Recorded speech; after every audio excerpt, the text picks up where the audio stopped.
শুভ সকাল। এখন খুব সকাল বলতে এখন 8টা বাজে। আর আমি খুব সকালেই ঘুম থেকে উঠি। আসলে আজকে ফজরের পরপরই ঘুম থেকে উঠি। আজকে একটু লেট হয়ে গেল, ঠিক আছে। ওখানে আমি রয়েছি, দেখতে পাচ্ছেন পিছনে একটা মেয়ে রয়েছে, কুটার মেয়ে।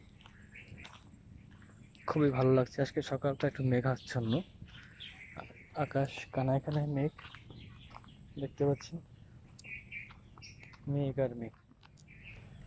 অবশ্যই কলা বাগান, এই কলা বাগান থেকে এখন একটা ঘ্রাণ বেরোচ্ছে, অদ্ভুত সে ঘ্রাণটা, ঠিক আছে। তো আষাঢ় মাস চলছে এখন। আষাঢ় মাস চললে কিন্তু বৃষ্টি একটু কম। এই যে বিল দেখতে পাচ্ছেন, এই বিল সম্পূর্ণ ধান দিয়ে ভরে যাবে কিছুদিনের ভিতরে। এখন চাষাবাদ চলছে।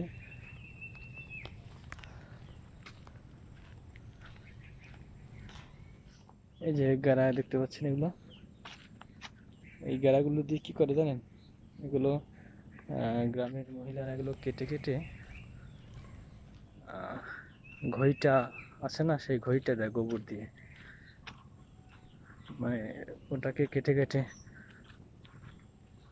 ঘইটা আসলে দিয়ে থাকে তারা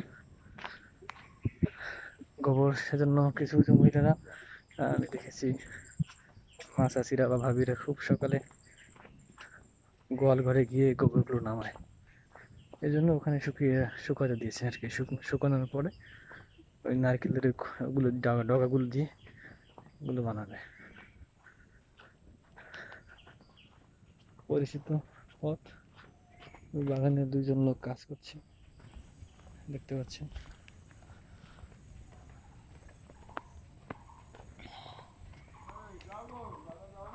যাই যাই, কাম করবেন।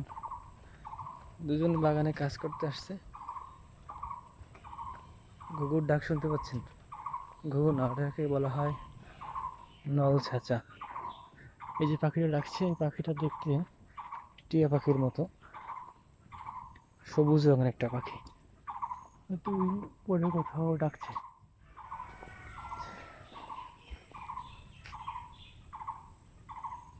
ঠিক ওই গাছের মাথায়, খুবই সুন্দর। গ্রামে থাকলে বিভিন্ন পাখির ডাক শোনা যায় খুব সহজে। আমি তো অনেক পাখির বাসা আসলে চিনি, আসলে কোন জায়গায় কোন জায়গায় বাসা বাঁধে। বুসনা পাতা রয়েছে। তো ঠিক আছে, একটু পিছলা হয়ে গিয়েছে, বৃষ্টি হয়েছিল কালকে হালকা হালকা বিকালে। তো আজকে দিনটা আপনার ভালো কাটুক। আর আপনার গ্রাম কোথায় জানাবেন। যে কাঁঠাল দেখাচ্ছি, 2টা কাঁঠাল দেখতে পাচ্ছেন, কাঁঠাল গাছের আগামাথা হয়েছে একদম।